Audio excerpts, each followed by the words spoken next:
Good morning and welcome back, everyone. Went to a bookstore yesterday in Maine and I picked up what I think are probably some pretty rare writings by Manly P. Hall. And they come from an old magazine called Wynn's Astrology magazine. I picked up all 5 issues that the guy had, and they're written in 1936, 1937. So you can see here, Wynn's Astrology magazine, and on the cover, there's an essay called Infant Mortality by Manly P. Hall. In this one, we have an essay called Marriage, Sex Laws, and Reincarnation by Manly P. Hall. And that's the one that's really interesting. That's the only one I've read so far, but we're going to read it together. October 1937, Are Omens Real by Manly P. Hall. They're only a few pages long, but they're good. Death by Manly P. Hall.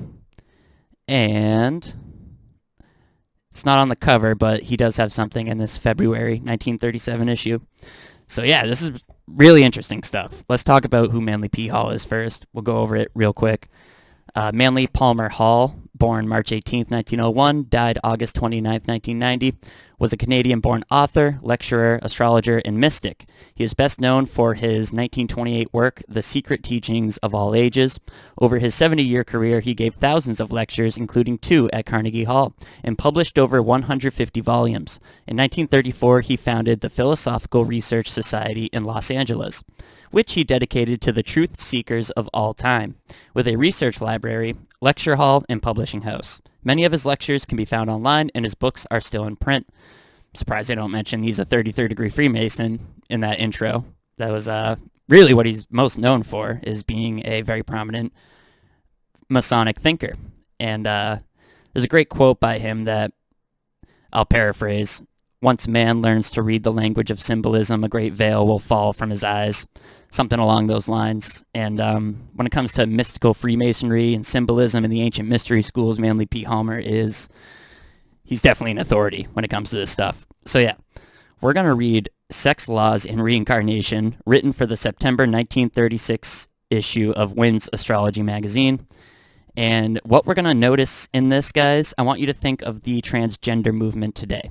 Okay, specifically the way it's portrayed to us through the media, whether it's like James Charles on YouTube or, famous Hollywood folks, singers, music people. I want you to really think of how they present it to us, right? Because I don't really experience any of that in real life. I do live in a city with probably a higher percentage of transgender people, but I really never meet any. Especially during a lockdown, I don't have conversations really with anybody. It's very rare that happens. So we get a lot of our ideas from what we're shown through the media, through social media. So keep that in mind. We're going to read about sex laws and reincarnation. Okay, I'm going to pick up like 3 paragraphs in. There is no such thing as sexual differentiation in the spiritual nature of man. The gods of nearly all ancient nations were androgynous, and by extension, the divine principle in each living thing is similarly androgynous. In all the enlightened religious systems of the past, deity is father-mother, combining within its own being the masculine mental and feminine intuitive processes. This concept is quite beyond the understanding of the modern materialist, who denies the existence of a spiritual principle in man. So we'll talk about that first paragraph really quick. And you gotta know this guy was a celebrity. And I think what we've discovered through our multiple channels is that the history books are completely lying about what the social fabric was like going back to the 1800s and early, up until like the 1950s, 60s.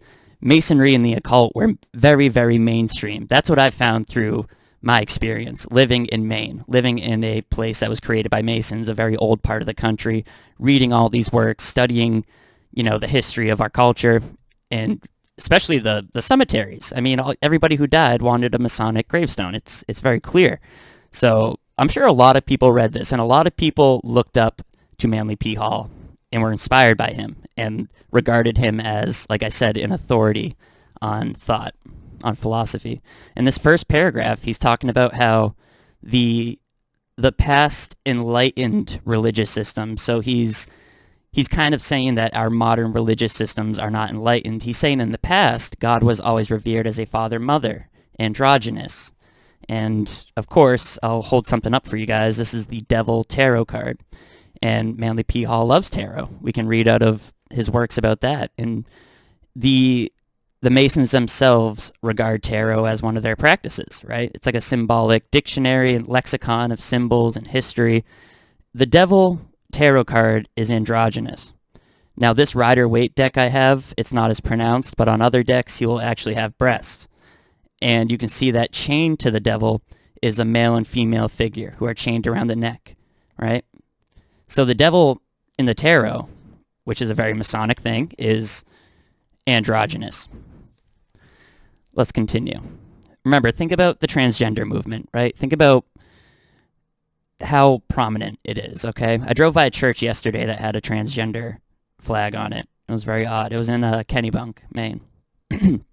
But continuing, materialism is the modern mental tendency, but the acceptance of materialistic concepts has brought the world centuries of misery and disaster.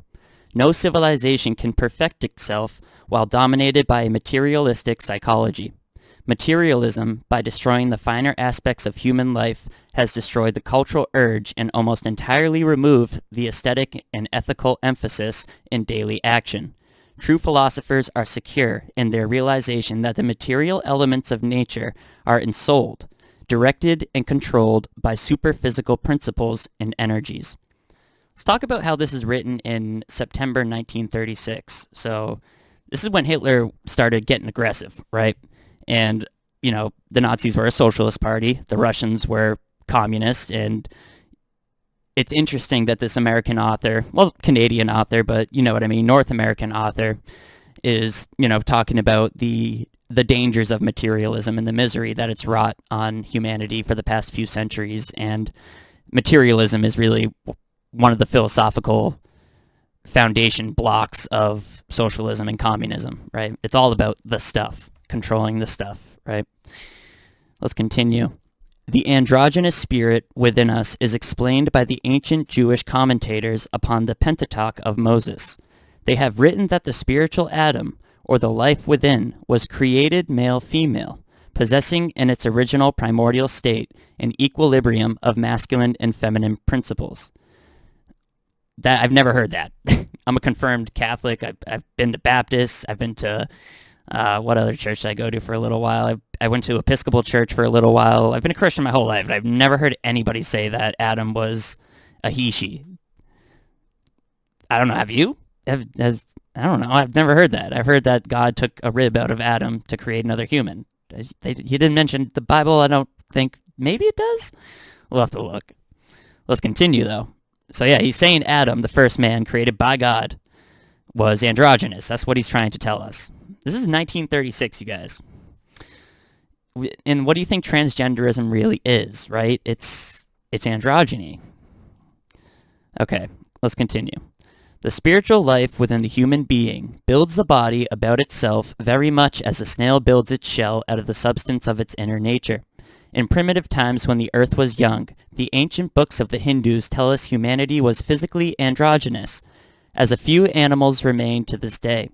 But at that time, man had no intellectual principle, and the processes of evolution deflected one pole of the generative power to energize the brain, so that man could become a thinking creature. As a result of this, there occurred what is referred to in ancient writings as a division of the sexes. So he's also going to bring up evolution a lot, which was probably a lot more controversial in 1936, obviously, than today. So this was probably an appealing piece of literature. Like, when I was young, put it this way, I used to have to hide Grand Theft Auto 3 from my mom. I had to take that video game, which was, you know, gory and full of sex and bad stuff, and I had to hide it in a video game case for a different game. So I'd imagine maybe back in 1936 that young people would hide one of these between their box spring and mattress, maybe, because, you know, I'm sure Christian parents would definitely not be happy back then to find this. Okay, let's continue. Where were we? Yeah, he's going to talk about evolution. Millions of years have passed since that time, and human beings, through the specialization of their intellectual principle, have built empires, perfected arts and sciences, elevating themselves far above their animal origin. The result is that this time we have the androgynous spirituality entity manifesting physically through two sexes, both apparently incomplete. It is very important from a philosophical standpoint to realize that there is no essential difference between the superphysical man and the superphysical woman. The difference is entirely in the physical body and the magnetic currents which sustain the body. It was long held that women was an inferior creation, created primarily to tempt Adam, and tolerated as a necessary evil in medieval patriarchies. It is only since the success of suffrage movement that modern women have regained her ancient estate of equality, and now the world is heading definitely towards a matriarchy. Wow, interesting paragraph. It's got like two sections, one talking about the patriarchy, and then the beginning of it going back to evolution. So what he's arguing is that our spiritual essence first of all, evolution, come on guys, this is complete fiction. So, I mean, if you want to believe evolution, you can. That's totally fine. I do believe in forms of evolution. I don't believe in natural selection. I don't believe in the Darwin theory of mutation and natural selection, right? Evolution's real. I mean, what is life? Life is an evolution from being a baby to being old. But what he's saying here is that millions of years ago, men and women we were one. We were androgynous. And evolution split us, but we still share an androgynous spirit. It all sounds plausible, kinda, but no. It's ridiculous, dude. Where's your evidence? Where's your receipts, Manly P. Hall? Let's continue. According to the law of reincarnation, the human spirit coming into incarnation alternates between a male and female form. This being a natural manifestation of the subjective fact that spirit possesses both polarities within its own being.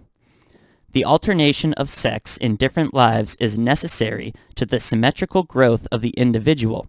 He must experience both the male and female psychology of thought and action, for the psychologies are fundamentally different. The masculine polarity develops strength of mind and character, and the courageous virtues that are so much admired. But these do not constitute a balanced personality. The more sensitive, aesthetic, and idealistic tendencies must also have their place, and these are most consistently experienced while the entity is functioning in a female form. In some ultimate time, it is promised by all philosophies and religions, man will regain his divine estate. When this stage of unfoldment is reached, the androgynous entity will stand forth, enriched by the experiences of hundreds of lives in alternating bodies. If that doesn't predict what's going on right now, we're going to have to break that down, guys. Wow. So obviously one of the prominent lines that stood out is, in some ultimate time, it is promised by all philosophies, and religions, man will regain his divine estate. His divine estate is that androgynous being they were just talking about. He was just talking about, right? The more sensitive, aesthetic, and idealistic tendencies must also have their place, and these are most consistently experienced while the entity is functioning in a female form. When this stage of unfoldment is reached, the androgynous entity will stand forth, enriched by the experiences of hundreds of lives in alternating bodies. You can laugh it off all you want, but our American society is controlled by Freemasonry, and this guy is deified. He's deified right there with Albert Pike when it comes to Freemasonry, and we just happen to be living through this global takeover with transgenderism being a focal point of it, right? Like, what's the percentage of people that are trans? What's the percentage of black people that are trans? Because they hold 10,000 person protests for black trans lives every once in a while, and they protest every day for it. It's on every YouTube trending list. It's on every social media account. It's everywhere. Like, what is going on? We're trying to figure it out, and this is what's going on. It's, a decade ago it was regarded as something called gender dysphoria, and it's not funny. It's a mental issue. I'm someone who's dealt with tons of mental issues. I've finally reached homeostasis today, but I've had a crazy life. Absolutely. Maybe one day we can go live and do a Q&A. I'm no stranger to mental problems and gender dysphoria. I don't know if the DSM-5 still identifies gender dysphoria as the actual medical diagnosis for transgenderism, but it did until very recently. And one of the things that began to woke me up in like 2015, 2016 was Ben Shapiro debating people and saying transgender people who go through the surgery, the ones who go through a full transition have a suicide rate somewhere around 40%, only equivalent in history that we know of to Jews living in Nazi ghettos in Germany. It's a mental issue, but it gets glorified by YouTube. It gets glorified by all of these media outlets, by Hollywood, the music industry. They are attracting the youth to do it. This came out of nowhere, you guys. Like, transgenderism? What? What is going on? They're making it popular. They want people to do it, and people are doing it. We see it all the time. We see it all the time. I just watched a video of a rainbow church, and there was like a poor 7-year-old who was being called a girl when they were a boy. And the kid was embarrassed. Like, it's, what could explain what's going on, you guys? It's a religion that's foreign to most people. It's the religion behind the hierarchy of Masonry. It's the religion behind the hierarchy of the Vatican, the Jesuits, the Rosicrucians, all sorts of groups that all fall into these mystery religions. Like I always say, Masonry is not bad. We would not have the history we have if it wasn't for the ancient accepted order of Freemasons. It's true, and the vast majority of them, they don't even know any of this. What they call the Blue Lodge, the first 3 degrees, that's where most Masons remain. Only those who seek those higher degrees attain them. So the average Mason, like I just put a TikTok up about Masonry, and there was multiple Masons in the comments saying, no, we don't believe that. Well, I know you don't believe that, but Manly P. Hall believes that. The guy you deify, and Albert Pike believes that. Both of those men claim Lucifer is the god of Freemasonry in their works. It's very specific, very blatant, right? So it's just like, you hold up the devil tarot card, and there it is, the androgynous being. Let's go back to the tarot card real quick. It's exactly what Manly P. Hall is describing. You have the higher, super physical, that's the devil with the Baphomet, right? With the horns and the downward facing star on his head. That represents the spirit, the combined spirit. And our physical forms are chained to that spirit below it, the sub-physical, right? It's exactly what Manly P. Hall is talking about. Precisely. And instead of angel wings, it's the wings of a bat, right? The talons of a bird. It's nature worship. It's evolution. That's what all of this is, you guys. That's what our whole society is, what they've created. Let's continue. This is wild. Let me get some water.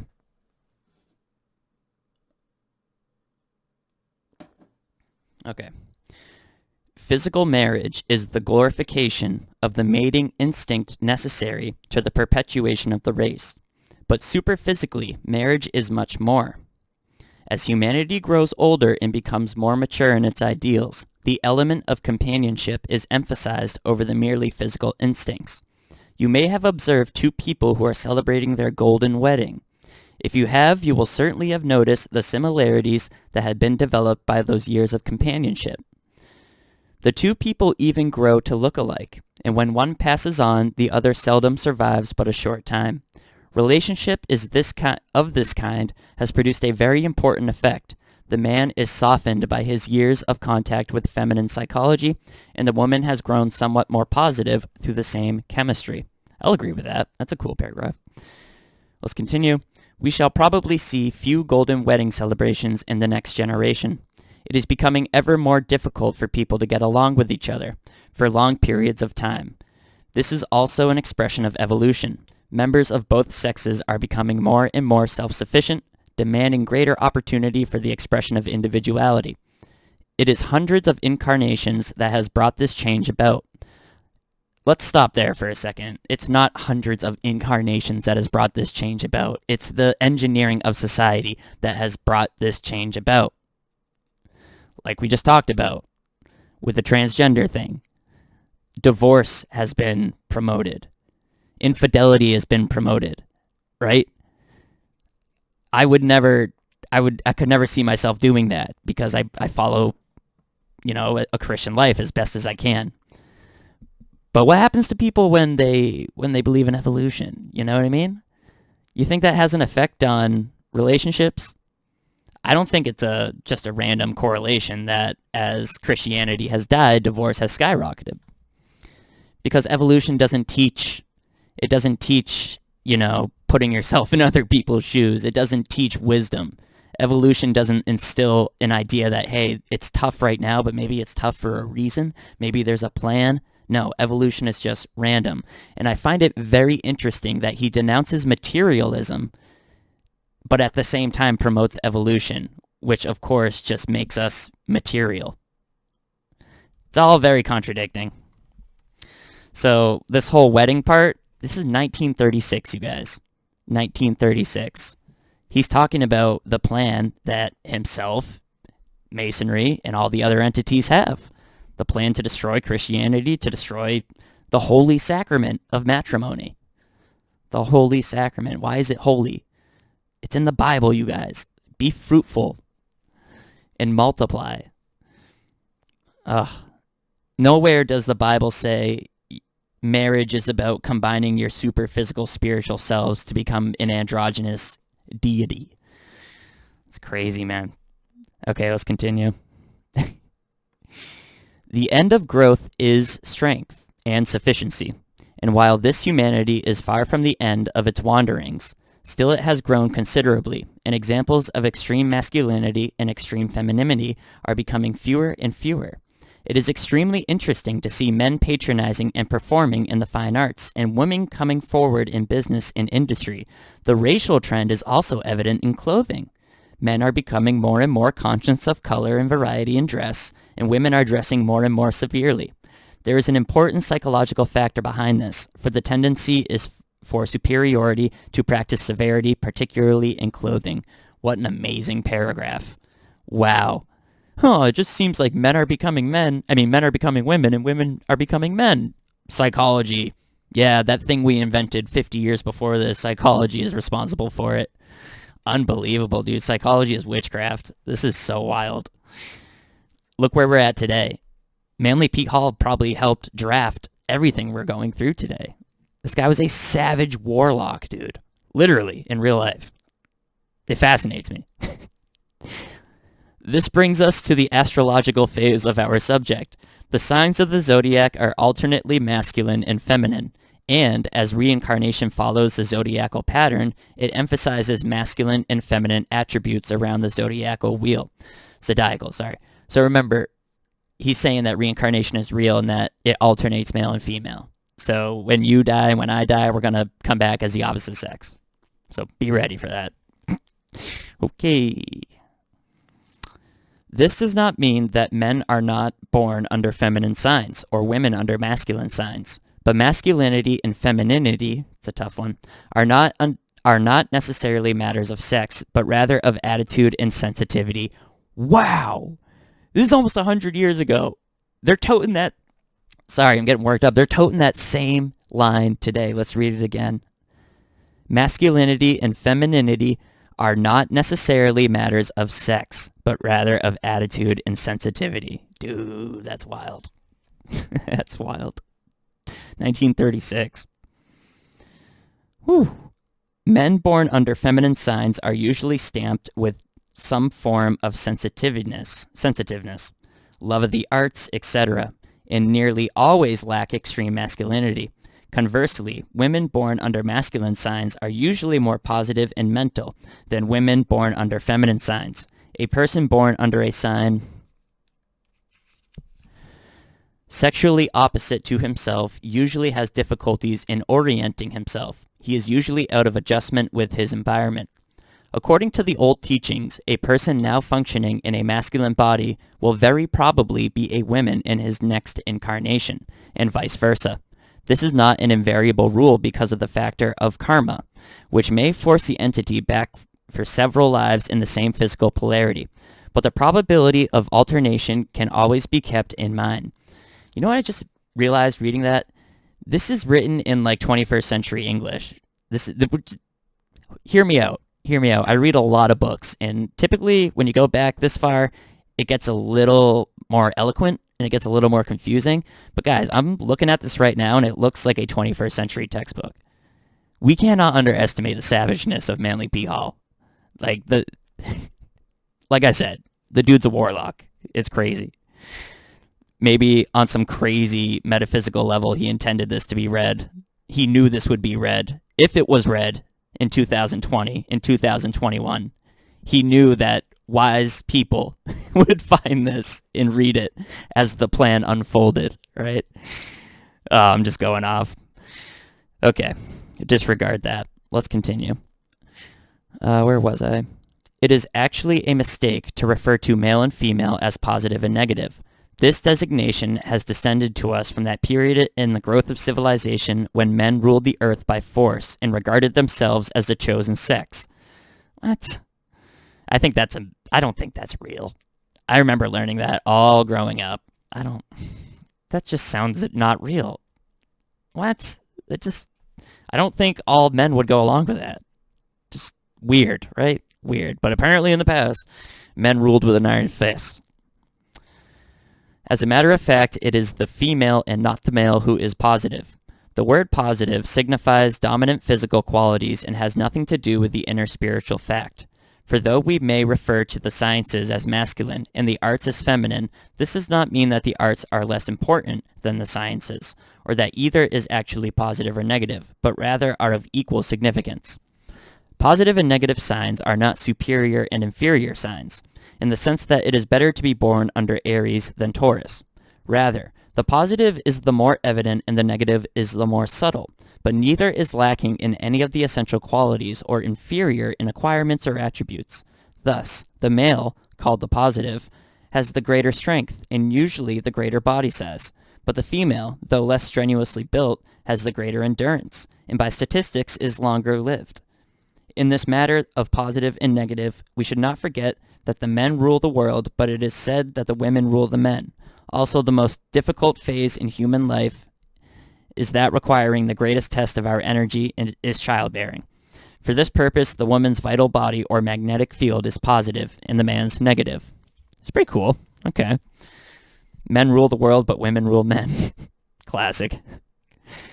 It is noticeable that the diametric opposites most often marry. Large men marry small women, and vice versa. Mental types marry emotional types, and positive marry the negative, on the old adage that opposites attract. This is a subconscious realization of incompletion. The individual desiring that which he does not possess, he must either develop it in himself or else associate with it. This attraction of opposites is not by any means entirely sex attraction, although it is generally summed up under the heading. It is weakness seeking strength. It is the life flowing towards its completement, often producing apparently fantastic results. The practicing astrologer will generally observe that most people marry their zodiacal opposites, or at least have heavy planetary interrelationships. A man with an afflicted Jupiter will often marry a woman with an elevated, unafflicted Jupiter. Of course. Quite often, persons will marry others of the same sign as themselves. This often results in close agreement between the parties, and if one or the other is uninteresting, monotony and boredom is inevitable. To marry your own sign has something of vanity in it. We like ourselves so well we want something else with the same temperament. Such marriages may be very close, but generally there is something definitely lacking due to the absence of contrast. Let's get back to sex laws. Hold on. I'm skimming. Okay, there is a general tendency among human beings to believe that the main purpose of life is to be happy. And working from this premise, a great number of people succeed in making themselves entirely miserable. This world is not a playground, it is a schoolroom. We are here primarily to learn how to live, and very few of us make it in one life, or even in 100. Let's pay attention, guys. This is a very smart man. And this is a text you're not going to hear anywhere else except True Media Portland, because I'd be hard-pressed to think that this is on the internet. So let's read that closely, because he's getting real right now. He's dropping some fire, okay? Here we go. There is a general tendency among human beings to believe that the main purpose of life is to be happy. And working from this premise, a great number of people succeed in making themselves entirely miserable. This world is not a playground, it is a schoolroom. We are here primarily to learn how to live, and very few of us make it in one life, or even in 100. The Valhalla of the uninformed is of little interest to the intelligent person who knows the purpose of life is self-improvement. By self-improvement, I do not mean the accumulation of this world's goods, but rather the achievement of wisdom, not learning out of books, but learning out of living. Improvement involves discipline, the controlling of the worst and the building of the best. A life which presents no problems is a miserable and disastrous existence. Only problems and adversities offer the opportunity for great achievements. It is of marriage as it is of everything else in life. The primary consideration is not happiness, but intelligent and well-directed progress. This does not mean that the individual should court unconquerables, but rather that he should face with courage and gentleness the inevitable complications of double harness. That was pretty beautiful. That's like a little bit of truth, they throw in there, and that's the complete opposite of what's happening today. I don't think anybody in this world, well, not, you know what I mean. The vast majority of people, of course, you guys watching this, we're in tune with something along these lines, but the vast majority of people are just, they believe in evolution, they believe we live on a spinning ball, they believe we are made of stardust, they believe it's all about the material and that the spiritual doesn't exist, and I think that probably can explain why they all get divorced and cheat on each other. I think that's a good explanation.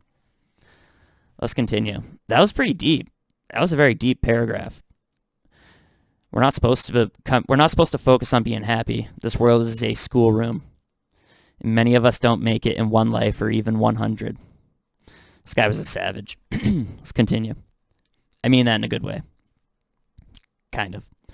The philosopher Socrates, desiring to test his stoicism, married nagging Xantippe, fully aware of her shortcomings, but resolving to discipline himself by her constant censurings. It is not recommended that the average man should attempt this of his own free will in accord, but if he should find this trait included in his bargain, it is not a problem to be mastered and not merely to be escaped. What a great lesson, right? Yeah. The things that people get divorced over are so silly. It's ridiculous. Or the things that people break up over or end friendships over are so silly, right? People are so soft today. Okay. Many marriages that seemingly have failed ingloriously would have brought great growth and understanding to both parties had they stayed together to work out their problem. Confucius observed that it is impossible to hope for peace between nations when those who declare that they love each other could not have peace in their own homes. On the other hand, it is no part of philosophy to bind together irreconcilables, that one or both may suffer in silence to the end. There is a tradition, however, that disgruntled couples might do well to ponder. It is said, there is nothing that binds men together like hate. If two people hate each other heartily enough, they may be born in the next life as Siamese twins. That's funny. I think that's probably it. Yeah, so really cool. I'll make another episode as I read through these other ones. Once again, it's Wynn's Astrology magazine from September 1936 with a little essay by Manly P. Hall about sex laws in reincarnations and marriage. There was a little bit of good wisdom in there, but did you notice the blatant transgender agenda in 1936? And it all ties into their religious beliefs, the upper hierarchies of the controlling institutions of this world. Not the bodies of them, the hierarchies of them. The religion they believe in, Mystery Babylon. It's like an upside-down Bible. It's ridiculous. It's crazy what they believe in. But androgyny is part of it. And before I got into the truth, I was into megalithic cultures, ancient cultures, and he's not lying. Like, androgyny is a recurring theme in the ancient world. There's something to say about that, but yeah, I think they're trying to carry it out today. They're trying to create an androgynous species out of us. That's what it seems like they're doing. It's the only thing I can think of to explain it, right? Good episode. Thanks for watching. I'll see you guys in the next one. Soldiers, sailors, and airmen of the Allied Expeditionary Force, you are about to embark upon the great crusade toward which we have striven these many months. The eyes of the world are upon you. The hopes and prayers of liberty-loving people everywhere march with you. In company with our brave allies and brothers in arms on other fronts, you will bring about the destruction of the German war machine, the elimination of Nazi tyranny over the oppressed peoples of Europe, and security for ourselves in a free world. Your task will not be an easy one. Your enemy is well-trained, well-equipped, and battle-hardened. He will fight savagely. But this is the year 1944. Much has happened since the Nazi triumphs of 1940-41.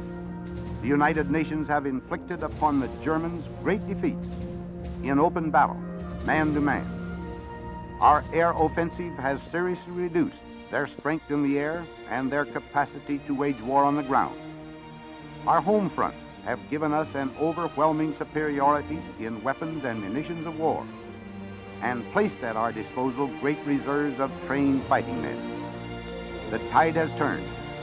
The free men of the world are marching together to victory. I have full confidence in your courage, devotion to duty, and skill in battle.